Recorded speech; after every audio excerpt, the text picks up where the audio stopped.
السلام عليكم ورحمة الله تعالى وبركاته. مرحبا بكم في قناة عالم زينب وحياة. اليوم إن شاء الله مع فيديو جديد ووصفة جديدة. غنحضر معكم بريوش أو فطائر من شكل واحد، كنخرجوا عدة أشكال من عجينة واحدة. خليكم مع المقادير والطريقة، كيجي خفيف ولذيذ ورائع. مر المقادير على بركة الله. كنحتاجوا ليه بيضة كاملة وأصفر بيضة، ربع ملعقة من خميرة الحلويات أو بيكنج باودر، ملعقة كبيرة من خميرة الخبز أو الخميرة الفورية، جوج الكيسان من الماء الدافئ، نصف كأس من الزيت النباتي أو 60 مليلتر، نصف كأس من السكر، نصف ملعقة صغيرة من الملح، والدقيق عندنا كيلو من الدقيق. مروا الطريقة على بركة الله. بسم الله. نضرب السكر،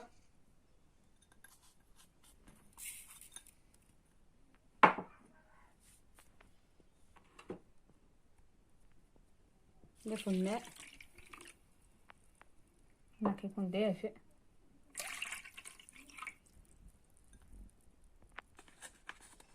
هنا غادي نضيف الخميرة الفورية.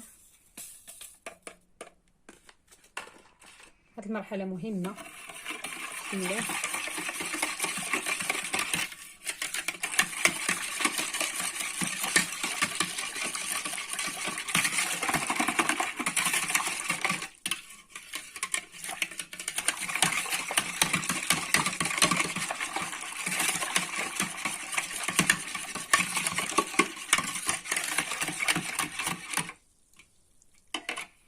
حيت ما كيحتاجش للدلك او العجن، يعني فقط بهذه الطريقه. غادي نضيف ليه كأس من الدقيق، كنبقاو تدريجيا.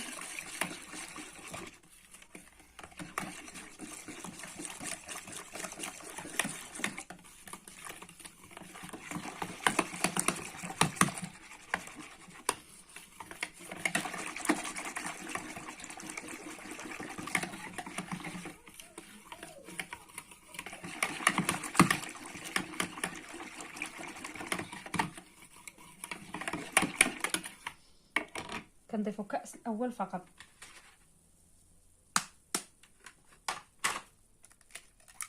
نضيف البيضه. بالنسبه للبيض، عفوا خطأت، قلت لكم بيضه واصفر بيضه، يعني بيضه وابيض بيضه. الاصفر كنحتفظوا به للتزيين.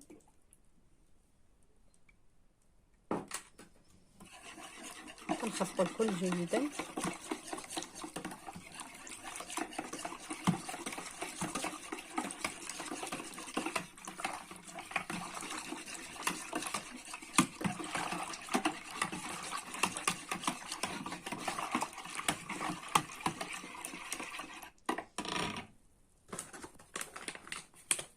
انا غادي نضيف الملح،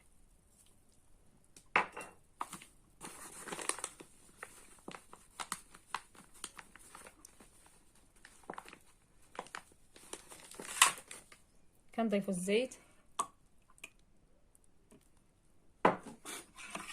60 مليلتر،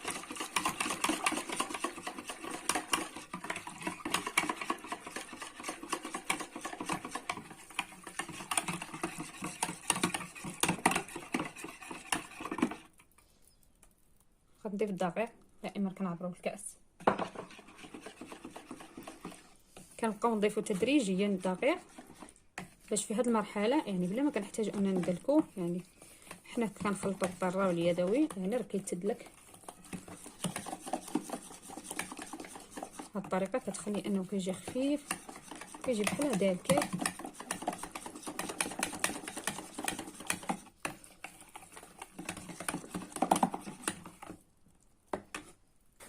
كنبقى نضيف بشويه بشويه حتى كيتجمع ليا خليط.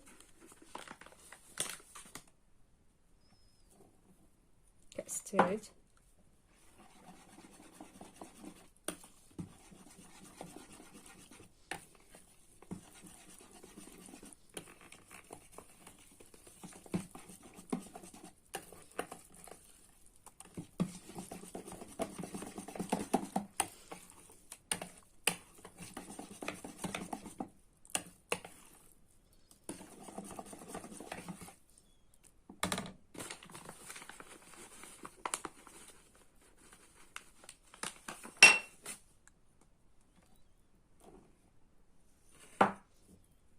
الكأس الرابع.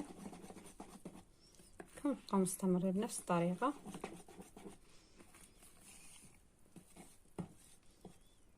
كيجي لذيذ بزاف هاد البريوش اولا الفطائر، وفي نفس الوقت كنشكلوا منه عده اشكال من عجينه واحده. كيجي خفيف ورائع من حيث الشكل بالنسبه للفطور ولا للوليدات ولا للكوتي.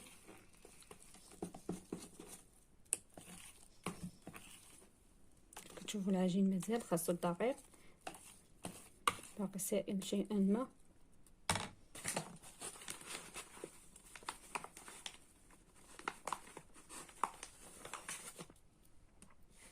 اهم حاجه انكم تضيفوا الدقيق تدريجيا، ما تضيفوش مره واحده.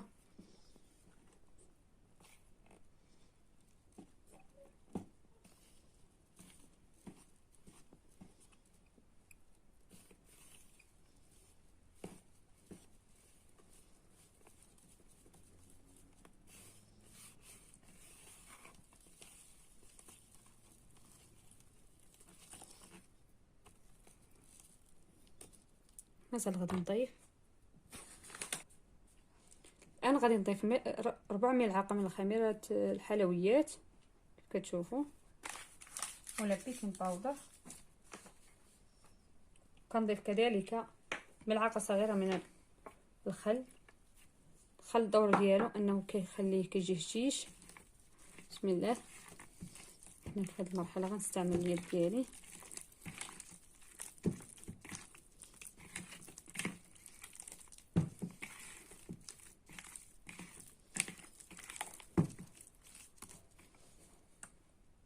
غادي نضيف دقيق.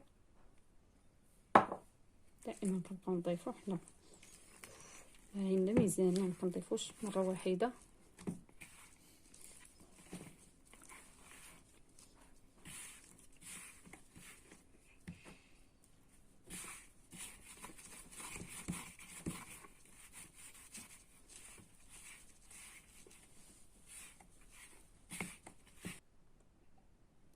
الان كميه الدقيق اللي شاطت ليا هي نصف كأس من كيلو، يعني ربما نتوما ياخذ لكم كيلو من الدقيق. كتبقى على حسب النوعيه ديال الدقيق واش كيشرب السوائل ولا لا.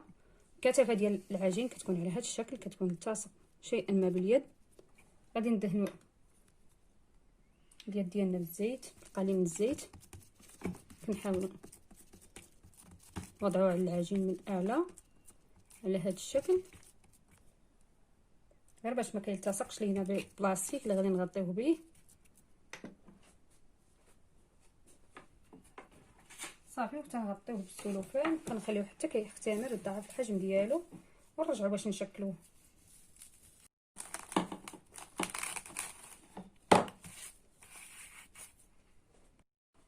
الان العجين ديالنا بعد ما اختمر وضاعف الحجم ديالو كيف كتشوفوا، يكون على هذا الشكل. كتشوفوا داير هاد الفقاعات، يعني راه ناجح خامر مزيان. ندوزو باش نشكلوه. كنرشوا سطح العمل قليل من الدقيق.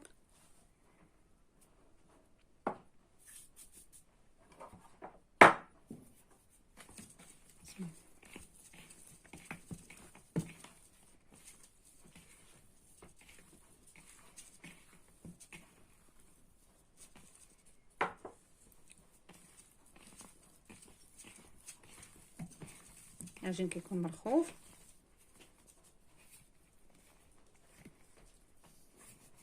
نحاولوا نصبوه.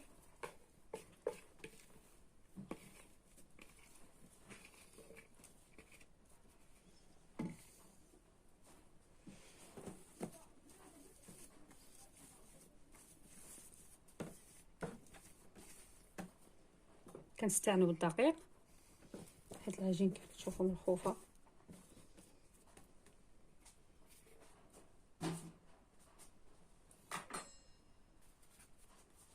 كنقطعوه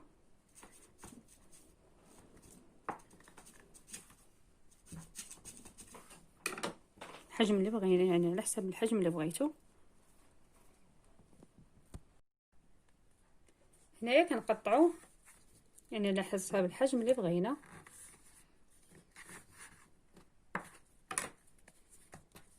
اما كنشكلوهم كويرات صغار،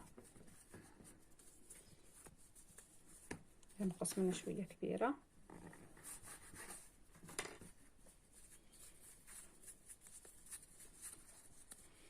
كنجمعوه جيدا بهذا الشكل. كنستعنوا بالدقيق حيت العجينه مرخوفه، كنتركوها تختمر. هادو غادي نشكلهم على شكل حرابيل.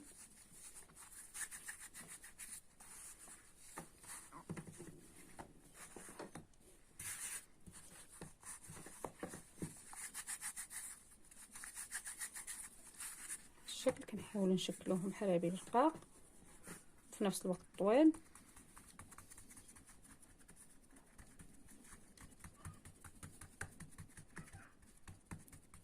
بهذا الشكل.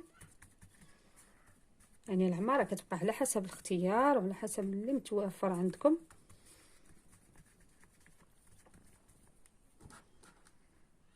هادو غنديرهم بشويه الزبيب،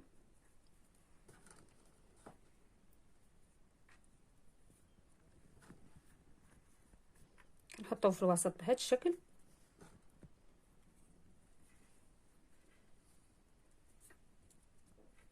كنحاولوا نقادوه وتنسدوا العجين ديالنا، كنضغطوا عليه حيت العجين مرخوف، تنسدوه بهذا الشكل.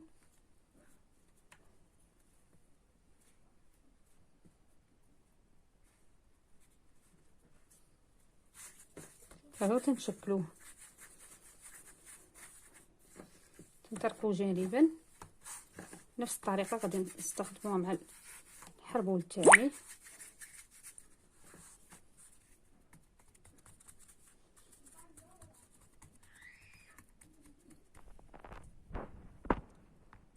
كنستمروا بنفس الطريقه. ممكن تستعملوا الشوكولات،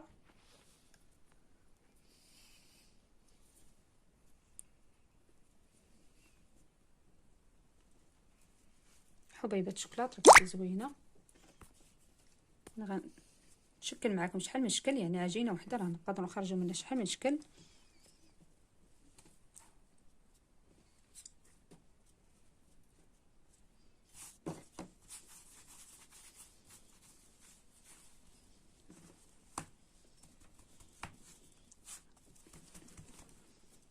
نفس الطريقه غنديروه حتى الحربول الثالث.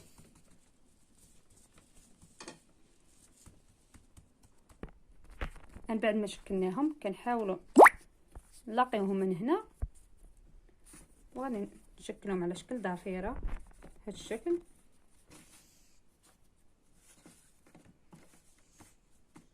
غادي كنشكلوا حنا كنقادو فيهم.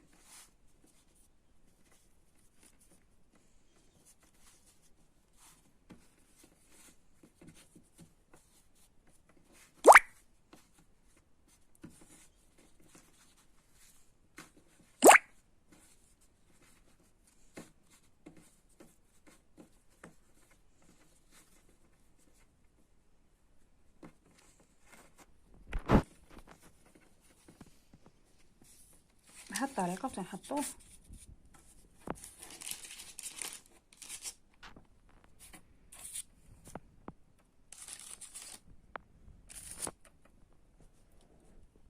هذه عمرتها بالشوكولاط، حبيبات الشوكولاط، هذه بالزبيب كتشوفوا.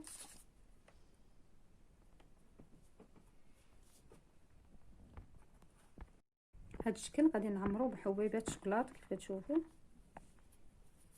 كنحاولوا نلاقيو العجين بهذه الطريقه وتنضغطوا عليه، تنسدوا عليه مزيان باش ما تيخرجش لينا الشوكولاط.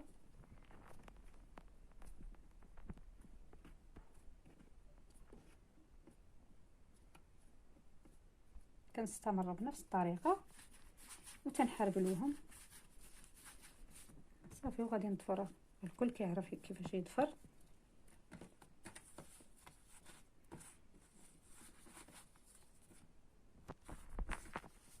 هذه غنديرها على شكل دائري، يعني كناخذ هذا الراس كنجمعو مع هذا الراس، كذلك هذا كنحاولوا نلاقيوهم مع بعضياتهم بهذا الشكل.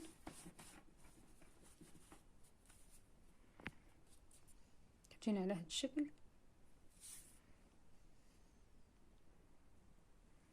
نحطوها تختمر.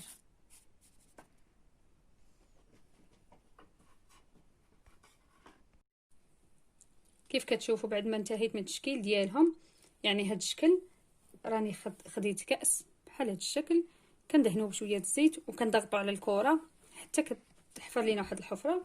هذيك الحفيره اللي كتحفر كناخذوا الياغورت طبيعي مع جبن شويه الريكوتا، كنخفقهم مع بعضياتهم وكنحطهم في هاد الحفيره اللي صايبنا، وكنديروا فيها قطع ديال التفاح بهذا الشكل. كيجيو رائعين.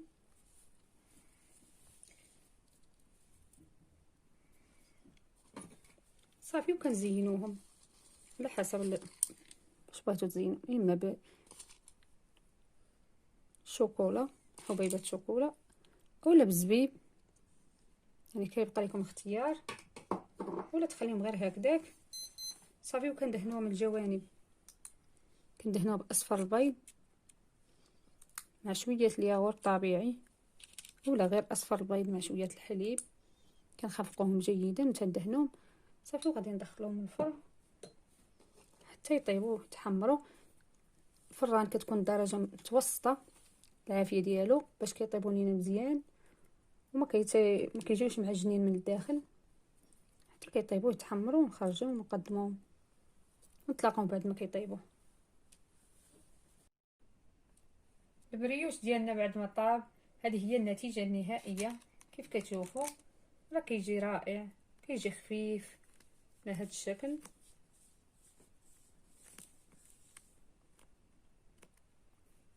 كيجي المنظر ديالو زوين بزاف، كيعجب الوليدات وكيعجب حتى الكبار.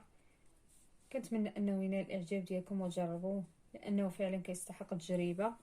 وهذا الشكل اللي درنا بالياغورت طبيعي مع شويه ديال الريكوتا وشرائح من التفاح، وزينته بالشوكولاط بحبيبه شوكولاط، فكيجي حتى هو رائع. كتشوفوا هذه الضفيره اللي عمرناها بحبيبه الشوكولاط وبالزبيب حتى هي راه كتجي رائعه. نحط عليكم شويه تشوفوا كتجي مهويه من الداخل بلا عجين بلا دليك بلا والو. كتشوفوا كتجي على هذا الشكل. كنتمنى انها تنال الاعجاب ديالكم وتجربوها، لانها فعلا كيستحق التجربه ورائع. مذاقه كيجي زوين بزاف. وشكرا على المشاهده، وكنشكر كاع اللي خلاو لي تعاليق زوينه في الفيديوهات السابقه. والى اللقاء الى الفيديو القادم بحول الله. وما تنساوش تبارطاجيو الفيديو مع العائله والاصدقاء، وتخليو لايك للفيديو باش تعم الفائده. والسلام عليكم.